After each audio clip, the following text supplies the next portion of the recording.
Welcome back. Thanks for joining us. This week's video is all about the orchard and what we're picking at this time of year. We are now in the beginning of autumn, so summer is gone and we're enjoying the harvest of some fruits in the orchard, and I'll show you what I'm doing with the fruits that I'm harvesting. So that's pears, quinces and figs. So enjoy.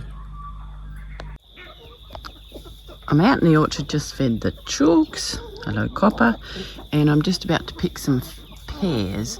The pear tree is in full flight, so we are dehydrating them because they're a bit gnarly looking pears. Oh, they're big and a bit gnarly looking, but what they the best way we like to eat them is to dehydrate them. So come out and pick a few and then chop them up, and then I'll dehydrate them. I'll show you my dehydrator. Also going to get some quince as well. Hello Bluey, hello Fuzzy Wuzzy. The chooks are having their morning feed. Where are the baby ones? Where are they? Here they are. So we've got two little tiny baby ones that are only a couple of weeks old, a little black and a white one. And then we've got the little 5 ones over here, and they're about 4 weeks old now. And I have heard little chirping of another mama who's sitting on some eggs that are due for hatching this weekend. So I think we'll have some more by the end of the day. But they're all going well. We did lose one tiny little chick that was Miss Speckle 2's little chook, and it was there one day and the next day it wasn't. So oh, look, Alan's got a peach that I pulled off. He's not sharing very much, is he? Oh look, this one's sitting on top of the water. Don't fall in. Morning chicken antics. I'm looking at the quince tree today to see if I can harvest some more. So we're lucky enough to have a quince tree in our orchard, and last year was our first year of quinces. I've never had quinces before, didn't really know what to do with them. They're an interesting fruit because they sort of look like a pear, but they're fuzzy, and once they start to go really yellow, like this one hiding here, and they actually have quite a nice perfume, they're time to pick them, but you don't eat them like a apple or a pear. They just don't taste very good at all. But if you chop them up and cook them, they turn a beautiful, beautiful pink colour, and they're good for desserts like a crumble. But what I've been doing is making quince paste.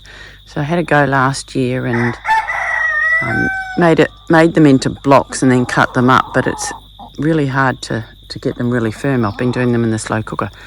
So I did a bunch yesterday, and this year I'm trying them in individual containers. So looks like it's worked better. I'll show you what it looks like, the finished product. So I've just picked this one. It's massive, and they really do have a nice smell when they're ripe. Interestingly enough, I've got some in my bucket there. When they fall off the tree, even the chooks don't eat them. They have no interest in them whatsoever, so I have to pick those up. I put them in the worm farm, but they're just not even nice to eat for the chooks. Tells you something, doesn't it? So yeah, I'll maybe see if I can get a couple more ripe ones, and I'll cook them up. One thing the chooks do love is figs. So if I get any manky ones, be careful I don't get my fingers. They love figs.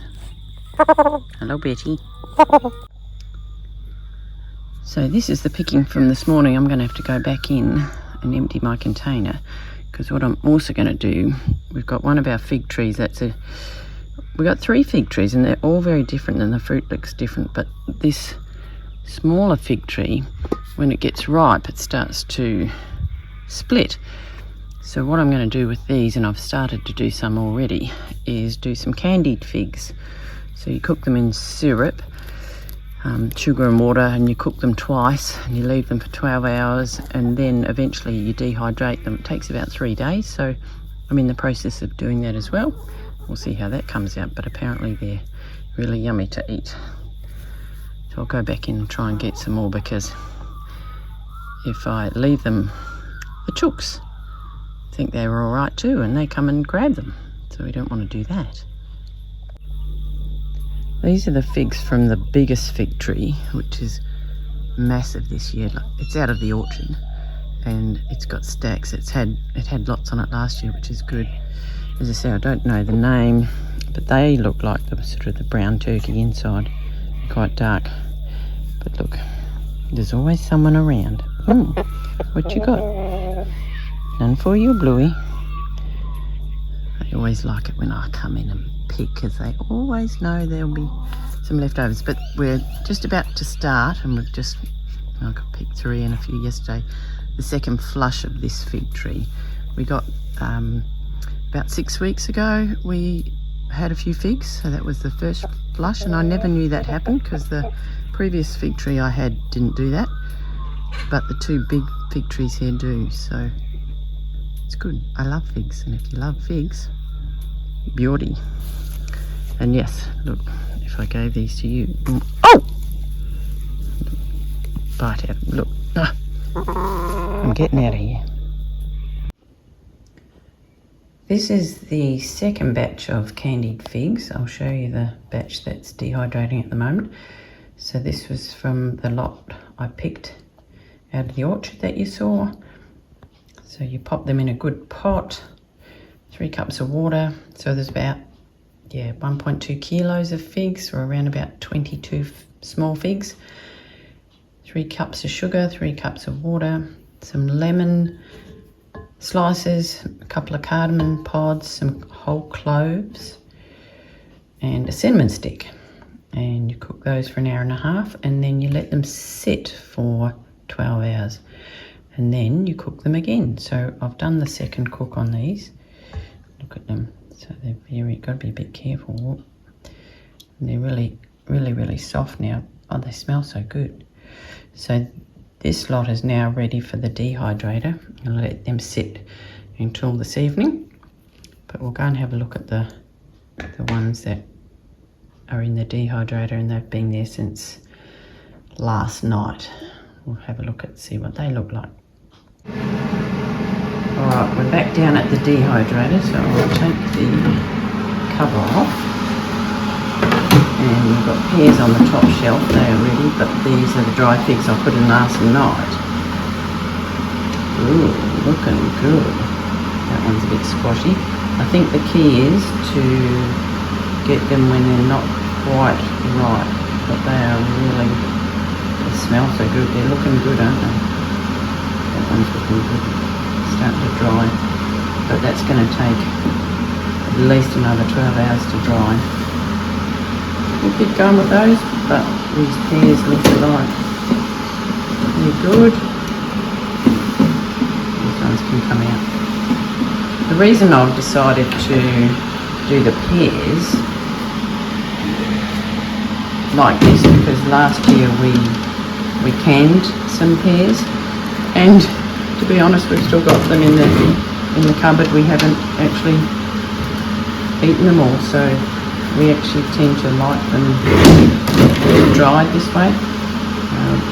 They're easier to use as snacks rather than opening a whole can of trying to do things with one hand. So that's why I thought this year I'm going to try and do most of the pears dehydrated, and use the dehydrator while we've got it. Put this door on. So we'll put our second lot of figs in tonight, and we'll add these ones to the big jar.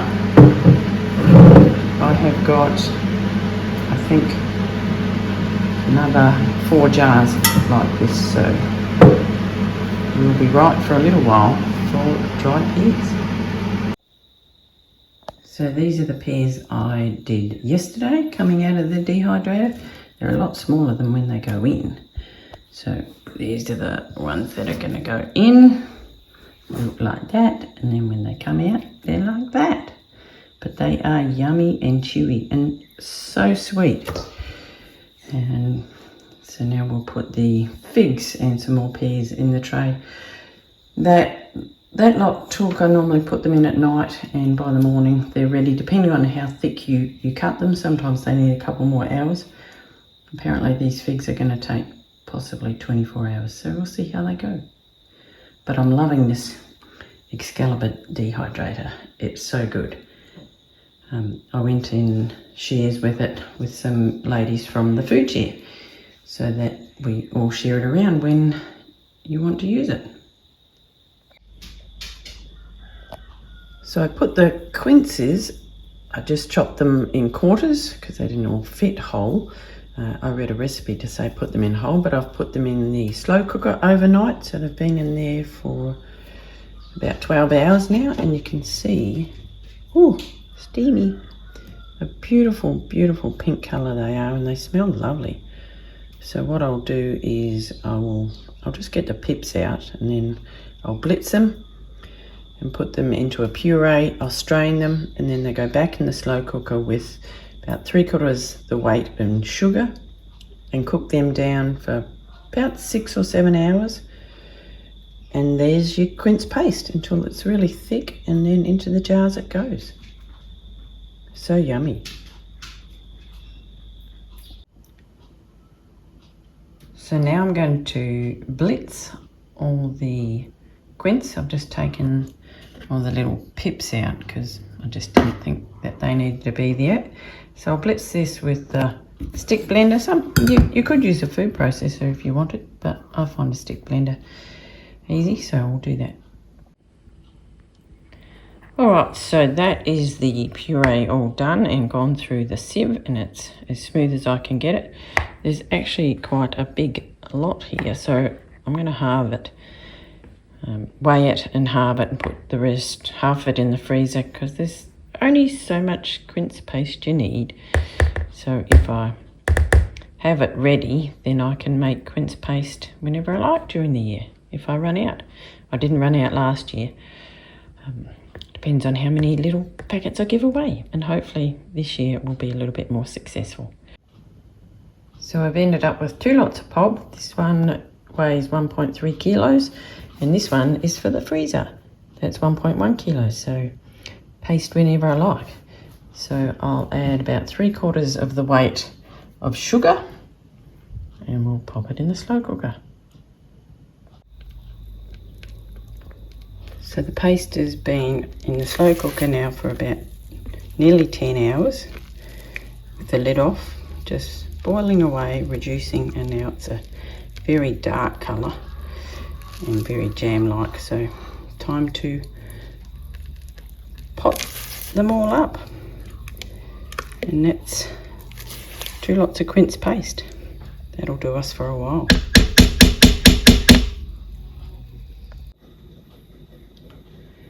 So this is the end result of the quince paste that I made yesterday, and I found these little tubs instead of cutting them into squares, and it looks like they're going to come out nicely, hopefully, and that will just be lovely on your cheese platter.